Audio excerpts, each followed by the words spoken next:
नमस्कार विद्यार्थी मित्रांनो, मी अशोक पवार तुमचं सगळ्यांचं स्वागत करतो द वर्ल्ड ऑफ सायन्स म्हणजे सायन्स बाय अशोक पवार या ऑनलाईन प्लॅटफॉर्मवरती। विद्यार्थी मित्रांनो, आज आपण संयुक्त पूर्व परीक्षा गट क 2022 मध्ये झालेला पेपर आहे, त्याच्यामध्ये सामान्य विज्ञानच्या प्रश्नांचं विश्लेषण बघणार आहे, आन्सर की पाहणार आहे की कोणत्या प्रश्नाचं उत्तर विज्ञानचं काय असू शकतो संभाव्य, ती गोष्ट आपण पाहणार आहे। बघा, सेट ए आहे, त्याच्यामध्ये प्रश्न जर बघितलं 71 पासून सामान्य विज्ञानचे प्रश्न दिलेले आहेत आणि तिथून आपण एक एक प्रश्नांचं अनालिसिस मी तुम्हाला सांगतो। मोस्ट पॉसिबिलिटी उत्तर काय असू शकतं। मागच्या वेळेस गट ब चं दिलं तो आपण 15 प्रश्नांचे उत्तर जे दिलेले होते तेच आयोगाने काय आहे आन्सर की मध्ये उत्तर दिलेले होते। आपण गट क साठी प्रयत्न करूया की कोणाचं काय उत्तर येणार आहे किंवा कशा प्रकारे। आता बघा, या ठिकाणी पहिला प्रश्न आहे, कोणत्याही वाहनाचा वेग जाणून घेण्यासाठी डॅश वापरली जाते। या प्रश्नाचं उत्तर आहे एडी करंट। आता बघा सर, एडी करंट काय आहे तर मित्रांनो माहित आहे का, वेग जाणून घेण्यासाठी स्पीडोमीटर आपण वापरत असतो, कळालं का, स्पीडोमीटर वापरत असतो आणि या स्पीडोमीटर मध्ये जर बघितलं तर मॅग्नेटचा वापर होत असतो मित्रांनो, कळलं का। आणि हा मॅग्नेट काय करत असतो रे, फील्ड तयार करतो, एक लाईन्स तयार करतात। जसं अशा प्रकारचा हा मॅग्नेट आहे, हा नॉर्थ पोल आहे, हा साऊथ आहे आणि अशा प्रकारे हे काय करतं, फील्ड तयार करतं आणि या फील्ड मध्ये बदल होत असतं, म्हणून मित्रांनो माहित आहे का करंट तयार होतो आणि त्या करंटला आपण एडी करंट म्हणतो।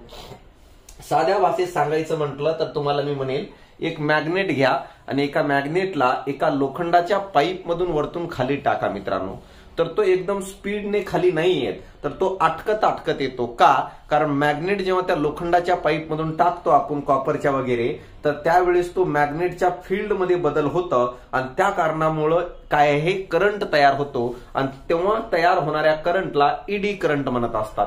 तर त्याला ईडी नाव का पडतं तर बघा, या ठिकाणी सांगतो तुम्हाला कशा प्रकारे असणार आहे। समजा हा मॅग्नेटचा नॉर्थ पोल आहे, हा साऊथ पोल आहे आणि ह्याच्या आतमध्ये मला सांगा अशा प्रकारे एक प्लेट ठेवलेली आहे। आता ह्याच्यातून निघणारे जे फील्ड्स असतात, तुम्ही बघितलं असेल मॅग्नेट मधून काय आहे हे निघतं, जर बघितलं आपण तर काय म्हणतो लाईन्स निघतात, लाईन्स ऑफ फोर्स निघत असतात, ते साऊथ पोल नॉर्थ पोल कडून निघतात आणि साऊथ पोल कडे येतात अशा प्रकारे।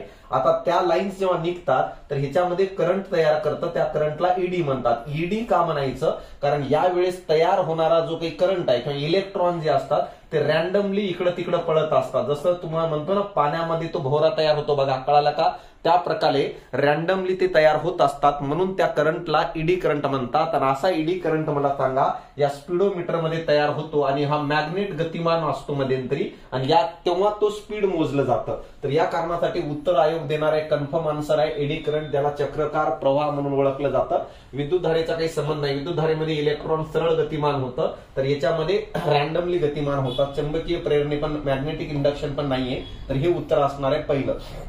यानंतर बघा, सामान्य डोळा 25 सेंटीमीटर पेक्षा जास्त जवळच्या वस्तू पाहू शकत नाही, याला कारण काय आहे। डोळा हा नाभी अंतर मर्यादेपेक्षा कमी करू शकत नाही, हे चौथं त्याचं अंतर असणार आहे। तर कसं काय, तर मी तुम्हाला सांगतो बघा, नाभी अंतर काय असतं, फोकल लेंथ काय असतं, तर आपल्या डोळ्याचा जो भिंग आहे कळाला का, ह्युमन लेन्स जो आहे आणि पाठीमागे जो पडदा आहे कळाला का, त्याला आपण काय म्हणत असतो, दृष्टीपटल, त्याला आपण रेटिना म्हणत असतो आणि यामधील अंतराला आपण जर काय म्हणत असेल तर नाभीय अंतर म्हणून ओळखलं जातं, फोकल लेंथ म्हणून ओळखलं जातं। आणि हा नाभीय अंतर जो आहे लिमिट पेक्षा जास्त मानवी डोळ्याचं होऊ शकत नाही, म्हणून मित्रांनो माहित आहे का 25 सेंटीमीटर पेक्षा जास्त जवळच्या वस्तू काय आहे पाहू शकत नाही, हे त्याचं उत्तर आहे चौथं। हे आपल्याला कळणं गरजेचं, पहिले तिघांचे एवढं काही संबंध येत नाही, कळलं, हे आपल्याला कळणं गरजेचं आहे। आता बघा, तर या ठिकाणी हे चौथं काय आहे त्याचं अंतर असेल। आता बघा, त्यानंतर बघा 73, तर जेव्हा जेव्हा ध्वनीचा स्रोत आणि निरीक्षक, हे जे प्रश्न आहेत ना मित्रांनो, कळलं का, जर बघितलं पेपर बद्दल सांगतो पहिल्यांदा तुम्हाला की जे केमिस्ट्रीचे प्रश्न आहेत ते टोटली 11वी 12वीतून विचारलेले आहेत। कदाचित पेपर सेटर जो आहे तर एमएससी किंवा डॉक्टरेट असू शकतो, तो पण काय केमिस्ट्री मधून, म्हणून तिथले प्रश्न टाकलेले आहेत। आता बघा, फिजिक्सचे प्रश्न मीडियम आहेत, बायोलॉजीचे पण मीडियम आहेत। आता हा प्रश्न बघा, जेव्हा जेव्हा ध्वनी स्रोत आणि निरीक्षकांच्या सापेक्ष गती असते तेव्हा स्रोताद्वारे उत्सर्जित होणाऱ्या ध्वनीच्या वारंवारता आणि निरीक्षकाद्वारे ऐकल्या जाणाऱ्या ध्वनीच्या वारंवारतेत बदल दिसून येतो, याला डॉपलर परिणाम म्हणतात। हे मी तुम्हाला सांगितलेलं आहे, पीवायक्यू मध्ये सांगितलेलं आहे, आपल्या बॅच मध्ये पण सांगितलेलं आहे। डॉपलर इफेक्ट काय आहे, डॉपलर इफेक्ट बघा, मी या ठिकाणी तुम्हाला सांगण्याचा प्रयत्न करतो की जो त्याचं उत्तर आहे। डॉपलर इफेक्ट काय म्हणतंय की जेव्हा मला सांगा एखादं प्लॅटफॉर्मवर तुम्ही थांबलेले आहात अशा प्रकारे आणि येणाऱ्या ट्रेनचं सिट्टीचा आवाज पहिल्यांदा वाढत जातो आणि नंतर मला सांगा ट्रेनची पुढे गेली ट्रेन तर त्याचा आवाज कमी होत जातो. आता का होतं असं? कारण काय असतो माहित आहे का की तुम्ही असं थांबलेले आहात, तुमच्याकडे एक ट्रेन येऊ राहिली, ट्रेन हा सिट्टीचा आवाज निर्माण करू राहिली, म्हणजे याचा अर्थ ध्वनीचा स्रोत हा ट्रेन आहे, तुम्ही जागेवर थांबलेले आहात. परंतु मला सांगा ट्रेन गतिमान असल्यामुळे तुमच्यात आणि ट्रेन मधला जी जागा आहे ती कंटिन्युअसली बदलत आहे, पोझिशन एक नाहीये. या कारणामुळे दोघांच्या मध्यंतरी निर्माण होणाऱ्या वारंवारतेत पण सारखं बदल पडतं. जवळ येत असताना आवाज वाढत जातो किंवा तो वारंवारता वाढत जाते कारण ट्रेन जवळ येतं आणि लांब जात असताना कमी होत जाते का, कारण की तो अंतर वाढत जाणार आहे.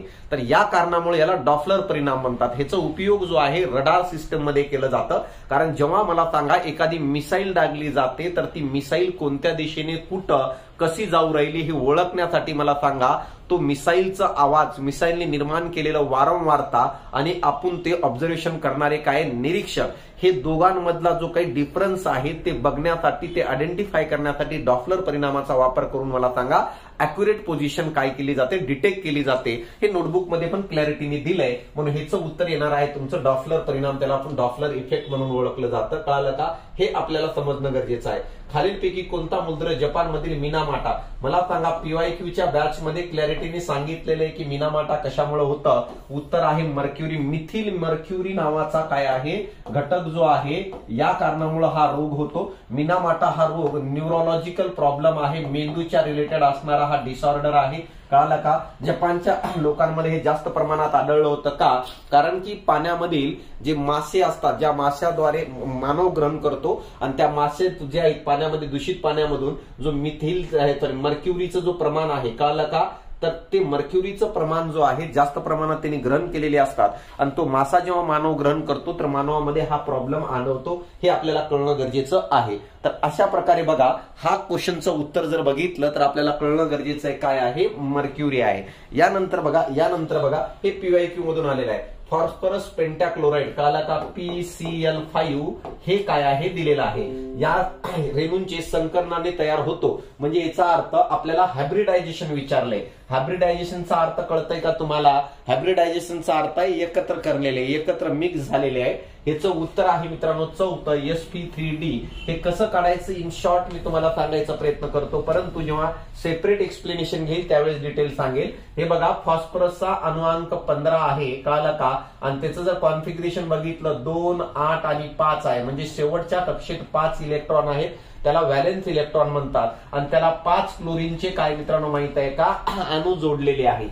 मग हे व्हॅलेन्स इलेक्ट्रॉन 5 आणि हे क्लोरीनचे 5 दोन्ही मिळून 10, त्याची सरासरी केलं तर 5 येऊन जातं. आणि 5 आलं तर ह्याचं कॉन्फिगरेशन कसं असायला पाहिजे, 5चं कॉन्फिगरेशन म्हणजे शेवटी आहे बघा, जर बघितलं तिसऱ्या कक्षेतील आहे बघा, हे जे आहे ना 5 इलेक्ट्रॉन हे तिसऱ्या कक्षेत आहे फॉस्फरसच्या, म्हणून ह्याचं लिहिलं जातं 3s2 आणि 3p कळाला का 3 अशा प्रकारे लिहिलं जातं. कारण की बघा हे तिसऱ्या कक्षेत आहे बघा, पहिल्या कक्षेत 2, दुसऱ्या कक्षेत 8 आणि तिसऱ्या कक्षेत 5, म्हणून तिसऱ्या कक्षेतील पहिल्या उपकक्षेत 2, दुसऱ्या उपकक्षेत काय आहे 3, अशा प्रकारे 3 आणि 2 5 असं हे होतात. आणि नंतर मला सांगायला नाही एकत्रित हायब्रिडायझेशन जर केलं क्लोरीन सोबत तर त्यावेळेस तयार होतं sp3d. तर हे अशा पद्धतीने डिटेल जेव्हा मी पीवायक्यूच्या बॅच मध्ये हे पूर्ण व्हिडिओ अपलोड करेल त्यावेळेस मी पूर्ण सुरुवातीपासून सांगेल काय आणि कसं असणार आहे. म्हणून मी म्हणतो की हे प्रश्न सगळे 11वीतून विचारलेले आहेत आणि पेपर सेटर जो आहे कदाचित मला सांगा रसायनशास्त्रामध्ये त्याचा डॉक्टरेट वगैरे असू शकतो आणि म्हणून असे प्रश्न कधी कधी विचारले जातात. आता बघा जर संयोजक कक्षेत एकच इलेक्ट्रॉन असणाऱ्या मूलद्रव्यात क्वांटम क्रमांक संच काय असेल. आता बघा संयोजक कक्षा म्हणजे काय, शेवटच्या कक्षेत 1 इलेक्ट्रॉन.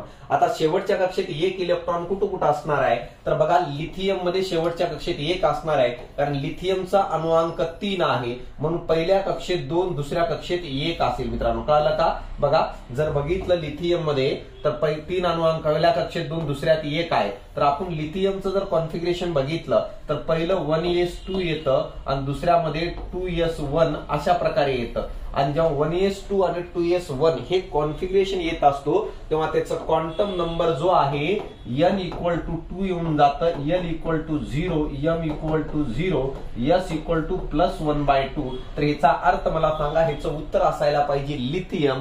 हे आपल्याला कळणं गरजेचं आहे. म्हणून मी म्हणलो की 11वीतून विचारलेले आहेत. मी ह्याच्यापैकी बऱ्यापैकी घेतलं, पण एवढं डिटेल जाऊन घेतलेलं नव्हतं, कारण मला वाटलं की राज्यसेवेला विचारलं नाही, पण कधी कधी गटकला विचारलं जातं. तरी आपण बघू पुढच्या वेळेस जो आहे ना, ही पातळी थोडी वाढून टाकू आपण ह्या टॉपिकवर, कारण सिलेक्टिव्ह टॉपिकवर प्रश्न येतं. आता बघा, हा जोड्या लावाचा प्रश्न आहे, एकदम सोपा आहे मित्रांनो. सॅलेमेंडर जो आहे हे उभयचर प्राणी आहे, कळलं का? उभयचर प्राणी आहे, आणि उभयचर जे प्राणी असतात ते शीत रक्ताचे प्राणी असतात, कोल्ड ब्लडेड अॅनिमल असतात. मित्रांनो माहित आहे का, जर आपण कॉर्डेट्स मध्ये जर गेलो, कॉर्डेट्स मध्ये वर्टिब्रेटामध्ये जर गेलो तर पायसेस असेल, मासे असतील, उभयचर आणि सरपटणारे, हे जे 3 गट आहेत हे तिघ शीत रक्ताचे प्राणी म्हणून ओळखलं जातं. आणि सॅलेमंडर हा उभयचर मध्ये येतं. तर काय असतं शीत रक्ताचे प्राणी? What is a cold blood animal? तर असे प्राणी की ज्यांचं शरीराचं तापमान वातावरणाच्या तापमानानुसार ऑटोमॅटिक बदलून जातं, म्हणजे त्यांना स्थिर तापमान ठेवता येत नाही. मानवाचं स्थिर तापमान असतं, म्हणून तर बघा ना, हिवाळ्यात आपल्या माउथ मधून वाफा बाहेर पडतात का? आपण उष्ण रक्ताचे, आपण तापमान स्थिर ठेवत असतो. म्हणून सॅलेमेंडरचं पहिलं येतं, अचं पहिलं 2 ठिकाणी आहे, पहिलं कटलं, चौथं कटलं. दुसरं आहे बदक चोचा. असे शब्द वाचायच नाही, म्हणून वारंवार म्हणतो भाऊ तू बदक चोचा वाचला तर आपल्याला काहीच कळणार नाही कोणतं बदक आणि कोणतं चाच्या. काय कळालं का? यासाठी आपल्याला इंग्रजीतून बघायचंय. दुसरं बघा, किती छान नाव दिले इंग्रजीतून या ठिकाणी. बघा काय आहे, डुकबिल, काय प्लॅटिपस. प्लॅटिपस म्हणल्यावर डोळ्यासमोर येतं अंडी देणारा सस्तन प्राणी, आणि तिथं कोणतं आहे? चौथं, बच चौथं आहे. मला सांगा, अच पहिलं, बच चौथं, दुसरं उत्तर यायला पाहिजे. कळालं का? आणि जळू जो आहे तो या ठिकाणी येईल. कळालं का? सॅंग्युरस येईल. सॅंग्युरसचा अर्थ आहे ब्लड सकिंग, रक्त शोषण करणारा. आणि पॅरामिसियम मध्ये सममिती असममिती आहे, समान भाग होत नाही, म्हणून उत्तर यायला पाहिजे दुसरं मित्रांनो. यानंतर बघा पुढचा क्वेश्चन काय आहे ते सांगतो. बघा, हेट्रोनेरिस मध्ये उत्तरवर्ती भागात जनन ग्रंथी विकसित होतात, त्या जनन ग्रंथी खंडात डॅडास म्हणतात. आता बघा, जर तुम्ही बघितलं तर हे कोणाबद्दल विचारले? नेरिस नावाचा एक प्राणी आहे, तो पॉलीकायटा या उपगटामध्ये येतं, आणि पॉलीकायटा हा अॅनालिडा नावाच्या प्राण्यांचा संघाचा भाग आहे. आता बघा, तुम्ही नेरिस नावाच्या प्राण्याच्या जनन ग्रंथीबद्दल जेव्हा बघतो, आपण सेक्शुअल ऑर्गन बद्दल जेव्हा बघतो, तर तो 2 खंडामध्ये विभागलेला आहे. 2 खंडामध्ये कोणतं? एक खंड जो आहे त्याला आपण अँटेरियर पार्ट म्हणून ओळखलं जातं, आणि नेरिसच्या सेक्स ऑर्गनच्या अँटेरियर पार्ट जो आहे त्या भागाला आपण एटोक म्हणून ओळखलं जातं, आणि जो पोस्टेरियर भाग आहे त्या भागाला आपण जर काय म्हणत असेल तर एपिटोक म्हणून ओळखलं जातं. आणि एपिटोकच कालांतराने वेगळं होतं, आणि त्याच्यापासून नवीन नेरिस तयार होतं. इथं कोणतं विचारले? इंग्रजीतून बघावं लागेल. तर इथं विचारले पोस्टेरियर पार्ट ऑफ काय? नेरिस विचारलेला आहे. तर हेट्रोनेरिस या नेरिस, तर मला सांगा उत्तर कोणतं असायला पाहिजे? पोस्टेरियर पार्ट मध्ये कोणतं? एपिटोक येतं, म्हणजे हा भाग येतं, आणि अँटेरियर विचारला असेल तर एटोक म्हणून येतं. हे आपल्याला समजणं गरजेचं आहे, हे आपल्याला कळणं गरजेचं. म्हणजे उत्तर कोणतं आहे तुमचं? पहिलं उत्तर आहे 78चं, एपिटोक नावाचं. खालीलपैकी कोणता मासा ऍस्टिकताईस वर्गातील आहे? हे ऑलरेडी मी मुलांना सांगितलेलं आहे. कळालं का? क्वांटिकताईस आणि ऑस्टिकताईस. क्वांटिकताईस म्हणजे ज्यांचं स्केलेटन कार्टिलेज पासून बनलेलं आहे, आणि ऑस्टिकताईस म्हणजे ज्यांचं स्केलेटन बोन पासून बनलेलं आहे. मग बघा, क्वांटिकताईस मध्ये शार्क येतं, शार्कचं स्केलेटन कार्टिलेज पासून बनलेलं आहे.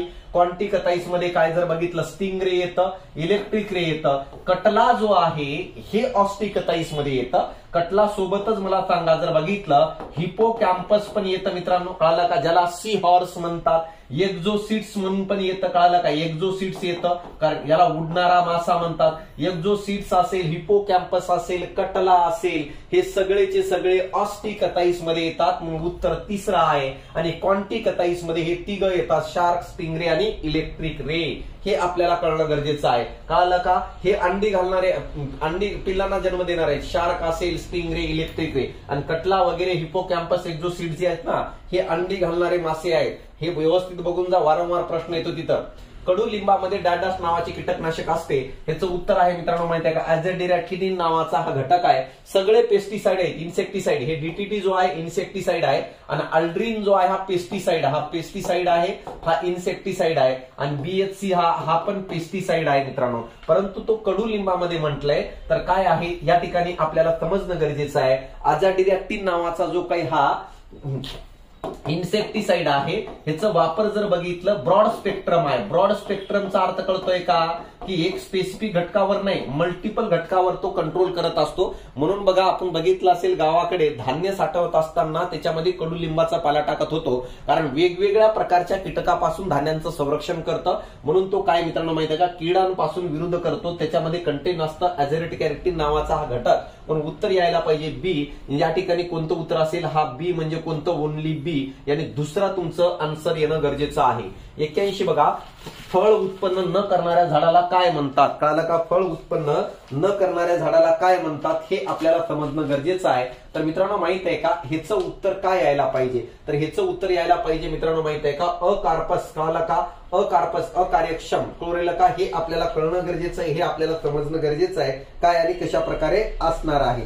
आता बघा, त्यानंतर सर काय आहे अकार्पस, त्याचं उत्तर यायला पाहिजे. हे अपोकार्पस काय? अपोकार्पस म्हणजे जो कार्पेल असतात रिप्रोडक्शनच्या रिलेटेड, ते एकत्र जोडलेले असतात. तर तो वेगळी संकल्पना आहे. परंतु विदाऊट फ्रूट नसणारा जर कोण असेल तर तो असणार आहे अकार्पस म्हणून ओळखलं जातं. आणि फर्टाईल म्हणजे काय रे? फर्टाईल म्हणजे जे प्रजननासाठी रेडी आहे, अनुकूल आहे, त्याला म्हणत असतो. हे आपल्याला समजणं गरजेचं आहे. म्हणून याचं उत्तर असायला पाहिजे 81चं पहिलं उत्तर येईल. कळालं का?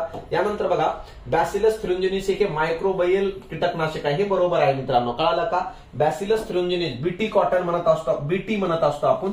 हा जीवाणूतून तयार होतो मित्रांनो. कळालं का? बॅसिलस थ्रुंजिनिस नावाचा जीवाणू आहे आणि त्याच्यातून मला सांगा, हा मायक्रोबियल पेस्टाइड्स काढलं जातं. तुम्ही बघितलं असेल, बीटी कॉटन हे नाव ऐकलं असेल. तर या बॅसिलस थ्रुंजिनिस जीवाणूतील तो काय केलं माहित आहे का, जीन काढून त्याच्यामध्ये टाकण्यात आलं. म्हणून बघा, जो काही कपासी आहे, बीटी वगैरे, कळालं का, तर त्यांना सहजासहजी काय आहे मित्रांनो माहित आहे का, काय म्हणू शकतो आपण, कीटक वगैरे लागू होत नाही. कारण की हे असं औषध तयार करतो. कोणतं औषध तयार करतो? तर हा बॅक्टेरिया जो आहे ना, क्राय-1 नावाचा काय आहे, एक रसायन तयार करतं आणि तो बोंड अळीला जो आहे मारण्याचं काम करत असतो. आणि जेव्हा मला सांगा कपाशीमध्ये हे तयार होतं आणि बोंड अळी जर त्याला खाल्लं तर बोंड अळी मरू शकते. तर अशा प्रकारे बॅसिलस थ्रुंजिनिसिस हे एक मायक्रोबियल कीटकनाशक आहे.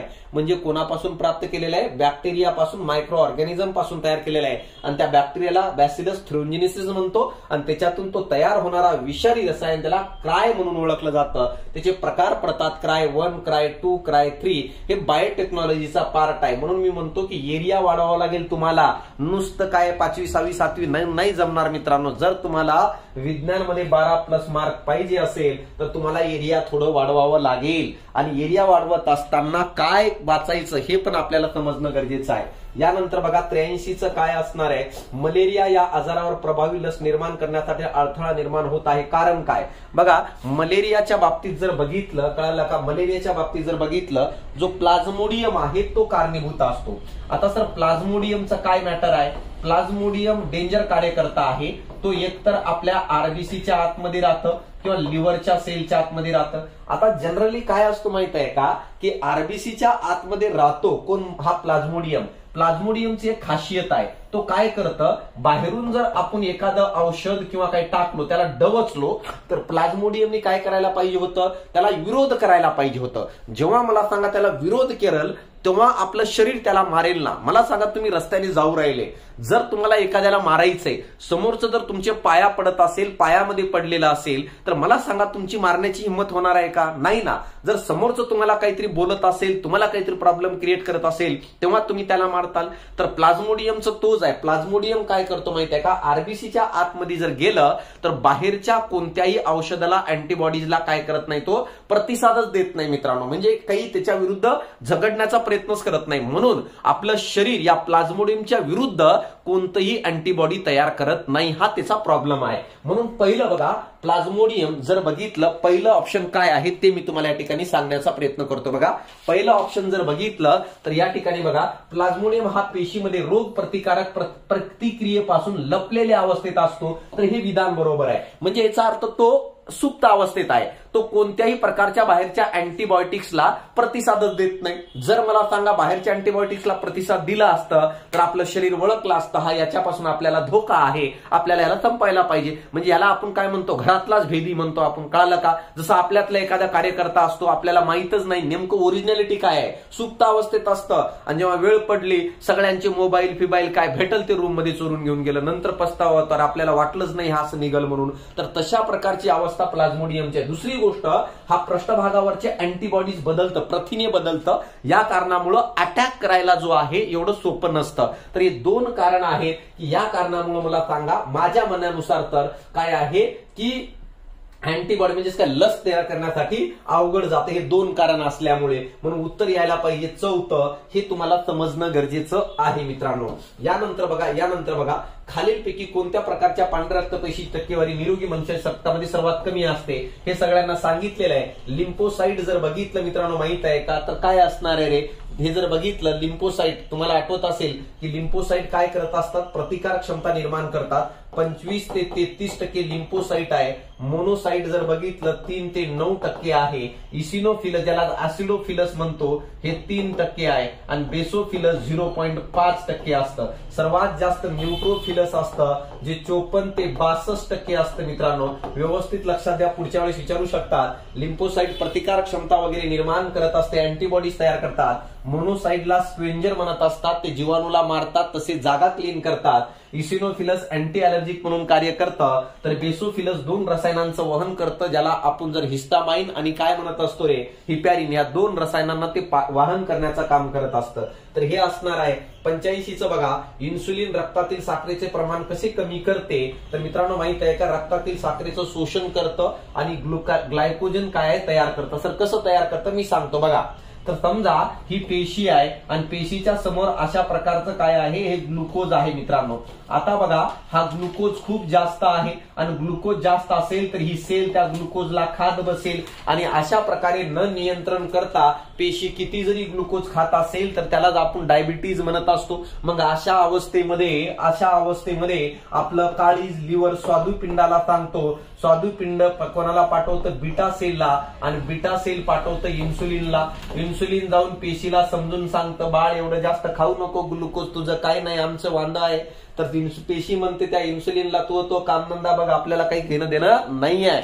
मग बघा हा इन्सुलिनला कळून जातं की हे एकदम सोपं उपलब्ध आहे, याला एकदम साधं अन्न उपलब्ध आहे, म्हणून हा एवढं काय डेअरिंग करून राहिलंय. म्हणजे कसं आहे, पेशी म्हणजे लहान बाळ आहे, लहान बाळाच्या समोर चॉकलेटच्या डब्बाचं झाकण उघडं आहे, तो किती खात बसते लहान बाळ. त्याला म्हणलं बाळ खाऊ नको पोटात दुखतंय, तर लहान बाळाला वाटतंय मी खाऊ राहिलो म्हणून ह्याच्या पोटात दुखू राहिलंय. ते ऐकतं का, नाही ऐकत. मग अशा वेळेस काय करायचं, जायचं आणि तो झाकण लावून द्यायचं. समोर जरी असेल तर त्याला खाता येईल का, नाही खाता येत. सेम तसंच होतं या ठिकाणी. तर या ठिकाणी ग्लुकोज भरपूर होतं, पेशी किती खात होती, इन्सुलिनचं काही ऐकत नव्हती. इन्सुलिनला कळालं हे निवांत ग्लुकोज आहे म्हणून खाऊ राहिले, म्हणून इन्सुलिन काय करतं, या ग्लुकोजचं एक मोठं असं पॅकेट बनवून टाकतं. अशा प्रकारे या पॅकेटला जटिल पॅकेट म्हणतो आणि यालाच आपण ग्लायकोजन म्हणून ओळखलं जातं. अशा प्रकारे रक्तातील साखर शोषून त्याचे पॅकेट बनवलं जातं. एवढं मोठं पॅकेट डायरेक्ट पेशीला खाता येत नाही. म्हणून मला सांगा अशा प्रकारे ग्लुकोजची पातळी कमी होते,